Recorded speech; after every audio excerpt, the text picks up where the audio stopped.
대부분의 많은 사람들은요, 다른 누군가를 이렇게 쫓아가고 또 따르는 사람들이다라고 할 수 있습니다. 이렇게 누군가가 주의를 끌 때에 사람들은 그 사람이 하는 무언가에 이끌려서 그 사람이 하는 그 무언가에 이끌리게 되고 또 공명하면서 이렇게 따라가게 됩니다. 그것은 아주 작은 것부터도 시작할 수가 있고 또 아니면 분명하게 의도된 계획에서도 그렇게 될 수가 있습니다. 의도된 계획. 여러분들 요즘에 알고리즘이라는 단어를 혹시 들어보셨는지 한번 여쭤보고 싶네요. 이 알고리즘이라는 말을 들어보셨는지요? 어떤 문제를 해결하기 위해서 명령어, 절차와 방법을 말합니다. 쉽게 말해서요, 이 자판기의 음료수를 우리가 뽑기 위해서 동전이나 지폐를 준비합니다. 그래서 동전 투입구에 동전을 넣고 아니면 지폐 투입구에 지폐를 넣어서 먹고 싶은 음료수를 찾은 다음에 그것을 누르죠. 누르면은 그 음료수가 밑으로 내려가서 그것을 우리가 취해서 먹을 수 있게 됩니다. 이렇게 순서화된 절차를 알고리즘이라고 합니다. 사람들의 가치관 정립에 굉장히 큰 영향을 주면은요, 그런 것에 대해서 이제 사상이라고 이야기를 하지 않습니까? 그래서 영어로 이즘이라고 ISM을 붙이죠. 무슨 주의, 뭐 이기주의, 개인주의 할 때 무슨 주의, 무슨 설 이렇게 이야기를 하죠. 이 알고리즘은 9세기 페르시아의 대수학의 아버지라 불리는 이슬람의 알콰리즘이라는 사람의 이름에서 유래된 것입니다. 그래서 무슨 사상이랑 같은 그런 이즘이 아니고요. 그런데 요즘에 이 알고리즘이 진짜로 알고리즘이라고 바꾸어 부를 정도의 큰 영향력을 주는 것이라 볼 수가 있습니다. 굉장히 큰 영향력을 저희들에게 미칩니다. 우리가 잘 알지 못하지만 지금 우리가요, 이렇게 현장에서 예배를 드리고 또 영상으로도 예배를 드립니다.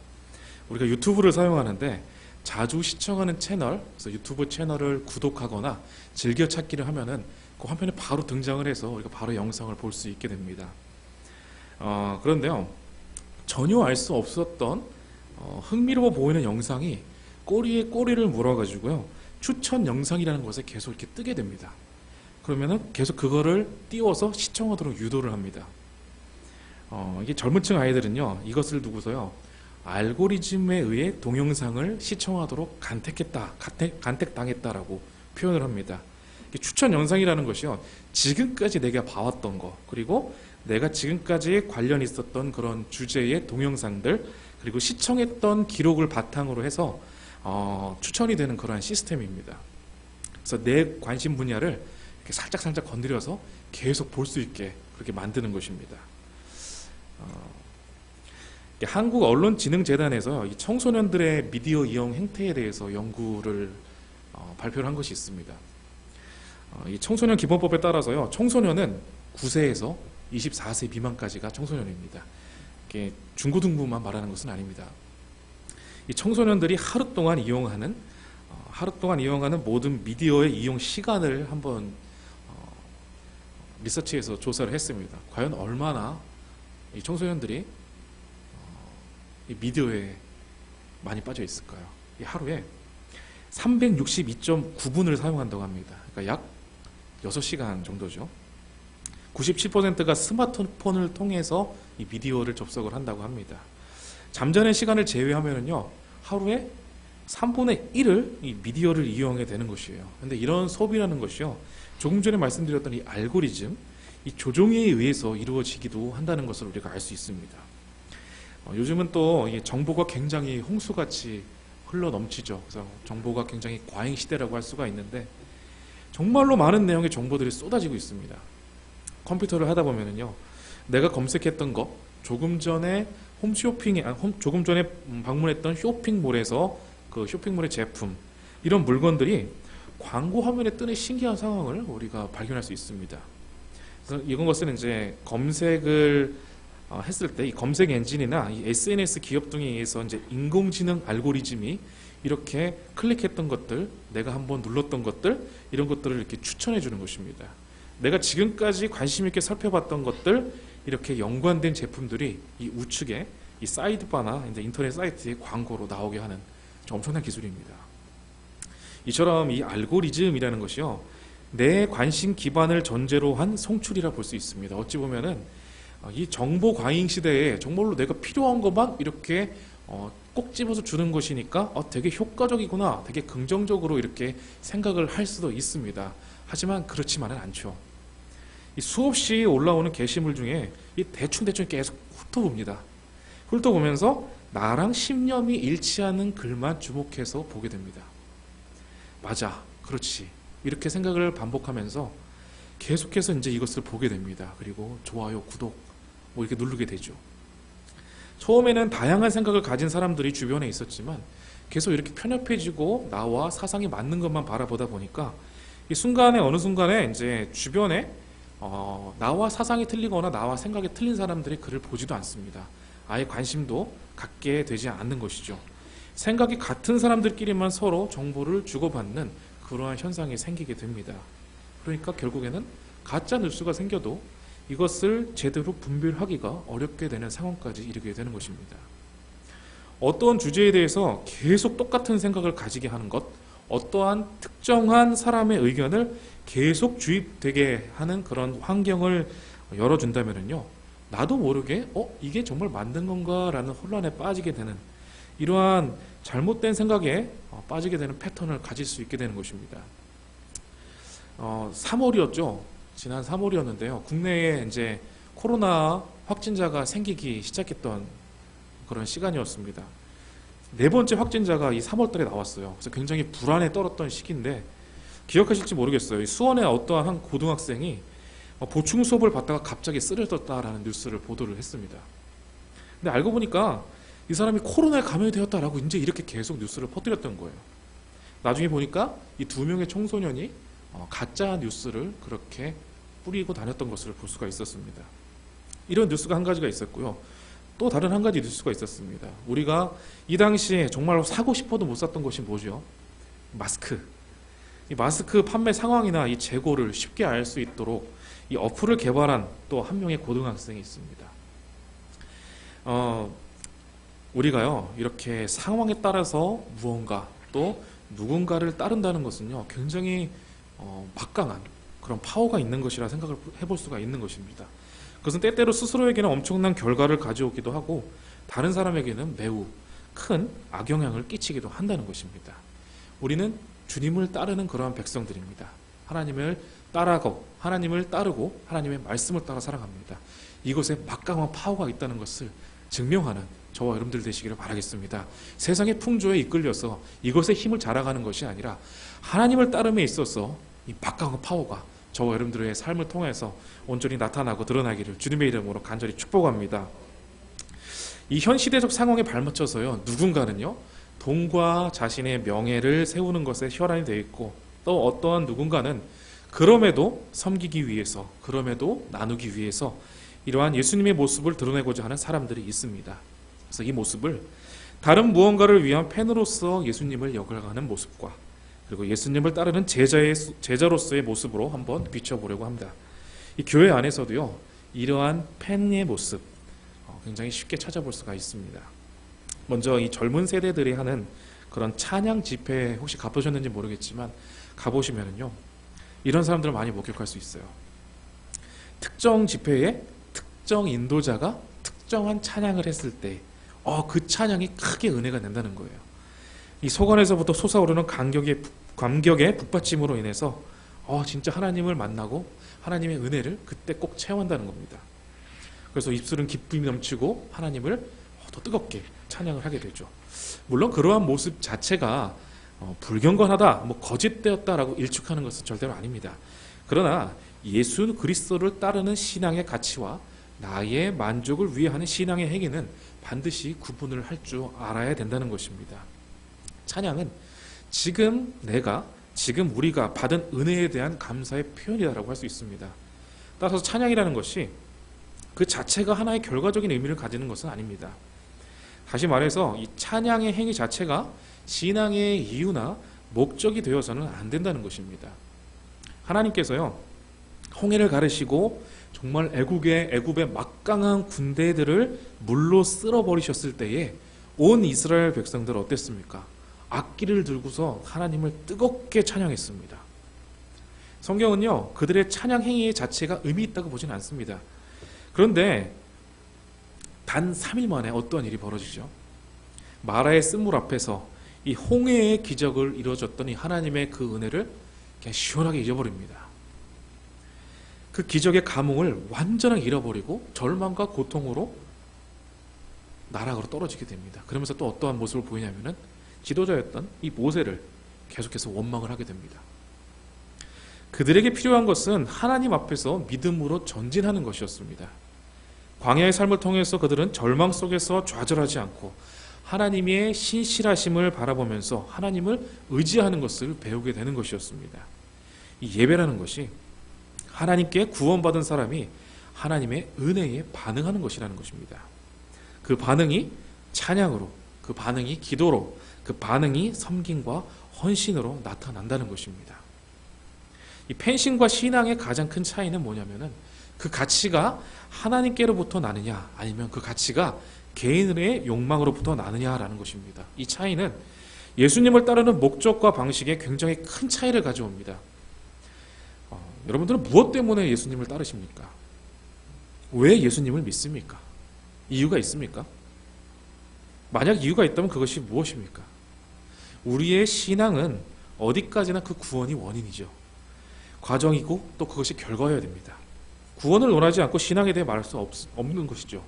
우리가 예수님을 따르는 이유는 구원 때문입니다. 만약 구원이 아닌 다른 것이 신앙의 이유나 조건이 된다면 그 사람은 결코 팬심을 넘어서 제자의 수준에 이룰 수 없다는 것을 우리가 성경을 통해 발견할 수가 있게 되는 것입니다. 누가복음 14장 28절에서 33절까지의 말씀에서 이런 말씀을 주십니다. 너희 중에 누가 망대를 세우고자 할진대 자기의 가진 것이 준공하기까지의 족할는지 먼저 앉아 그 비용을 계산하지 아니하겠느냐. 그렇게 아니하여 그 기초만 쌓고 능히 이루지 못하면 보는 자가 다 비웃어 이르되 이 사람이 공사를 시작하고 능히 이루지 못하였다 하리라. 또 어떤 임금이 다른 임금과 싸우러 갈 때에 먼저 앉아 1만 명으로서 저 2만 명을 거느리고 오는 자들을 대적할 수 있을까? 헤아리지 아니하겠느냐. 만일 못할 터이면 그가 아직 멀리 있을 때에 사신을 보내어 화치를 정할지니라. 같이 읽겠습니다.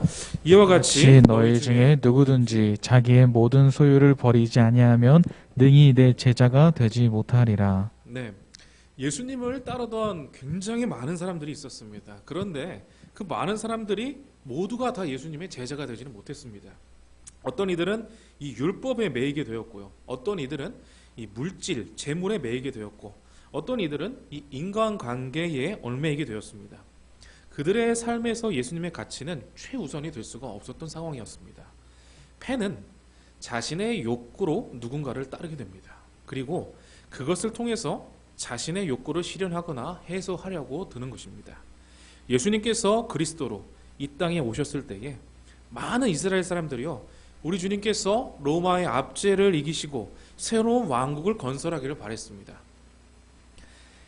이러한 바람이라는 것이 민족적인 일처럼 보이기도 하지만 이 제자들이 어느 자리에 앉을까 서로 다투는 것처럼 이 개인의 욕망의 단면이다라고도 볼 수가 있게 되는 것입니다. 예수님을 따라서 구원을 향해 나아가는 그리스도인은 이 구원을 얻기 위해 마땅히 삶에서 버려야 할 것이 있다는 것을 알아야 되는 것입니다. 그것이 전제가 되지 않는다면 제자로서의 삶은 불가능하다라고 확실하게 말할 수가 있는 것이죠. 제자로 번역된 헬라어는 이 배우다라는 의미가 그 안에 붙어 있습니다. 그래서 배우다라는 의미를 가진 동사에서 파생이 되었는데 이 제자는 다른 사람에게 자신을 소속시켜서 이 선생님의 지식과 경험을 통해 자신의 실제적인 또 이론적인 지식을 습득하였습니다. 이 당시의 유대교에서는요, 이 통상적으로 제자들은 스승의 종이 되었고 그의 전적인 권위 아래에 있었습니다. 그들은 선생이 알고 있는 모든 것을 배워야 했는데 성품에서도 그와 같이 되었으며 그 배운 것을 다른 사람에게 성실하게 전해야 되는 그런 의무가 있었습니다. 그렇다면 예수님께서 말씀하시는 예수님의 제자의 조건은 도대체 무엇일까요? 그것은 철저히 예수 그리스도를 사랑하여서 삶의 최우선으로 삼는 것입니다. 그것은 자기 십자가를 지고 예수님의 뒤를 따르는 것입니다. 이 십자가를 진다는 것, 자기 자신에 대한 부정의 의미가 담겨 있는 것입니다. 십자가는 이 로마의 가장 치욕스러운 형벌 중에 하나죠. 이 십자가형은 십자가에 매달려 죽는 것의 육체적 고통으로 끝나는 것이 아닙니다. 이 십자가형이 내려진 사람은 사람들이 좌우로 둘러선 길을 따라서 처형 장소까지 긴 길을 자신이 매달린 십자가 형틀이나 최소한 가로 형틀이만이라도 지고 가야만 됐습니다. 대중 앞에서 치욕스러운 경험 속에 죽음을 맞이하는 것, 이것이 바로 자기 십자가를 지고 주님을 따르는 삶이라는 것입니다. 주님께서 인류의 죄를 씻기 위해서 가신 길은 아무 죄 없으신 그분께서 경험하시기에는 너무나 가혹한 일이었습니다. 그러나 우리 주님께서는 그 길을 가셨습니다. 그리고 예수님의 제자가 되어서 뒤를 따르려는 자들에게 자기 십자가를 지고 나를 따르라고 또 오늘 본문에서는 말씀을 하고 계신 것을 볼 수 있습니다. 마가복음 8장 38절의 말씀입니다. 누구든지 이 음란하고 죄 많은 세대에서 나와 내 말을 부끄러워하면 인자도 아버지의 영광으로 거룩한 천사들과 함께 올 때에 그 사람을 부끄러워하리라. 이 복음서들이 쓰여졌던 당시 유대 사회 안에서 예수님을 믿는다고 말하고 우리 주님의 말씀을 전한다는 것은 곧 유대 사회에서의 축출을 의미했습니다. 종교와 민족과 사회가 일치된 유대 사회에서 이러한 축출은 이 삶의 기반을 잃어버리게 되는 그런 상황과 같았습니다. 더욱이 로마의 핍박과 함께 안팎에서 불어닥친 그런 시련들은 정말로 감당해내기 어려운 것들이었습니다. 사람들 앞에서의 어떠한 상황에서도 그것이 가족들의 거부와 조롱과 핍박 앞에서도 유일한 가치임을 고백하면서 예수님의 그리스도 되심을 말할 수 있는 것, 이것이 제자라고 볼 수가 있습니다. 자기 자신까지 완전히 부정하여서 이 삶에서 오로지 주님만을 바라보며 삶을 살아가는 것이 제자라는 것입니다. 여러분들은 어떠십니까? 이러한 삶을 살아가고 계십니까? 이 사람들과의 불화, 또 가족과의 불화, 십자가로 인한 조롱은 모두 진리에 대한 수호 또는 전파로 인한 것입니다.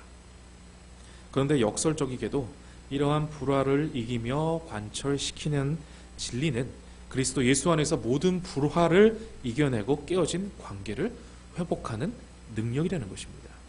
만약에요, 내가 진정으로 주님을 따르는 사람이라면요, 내가 가는 그런 모든 곳에 갈등과 분쟁이 사라지고 줄어들어야 되는 것입니다.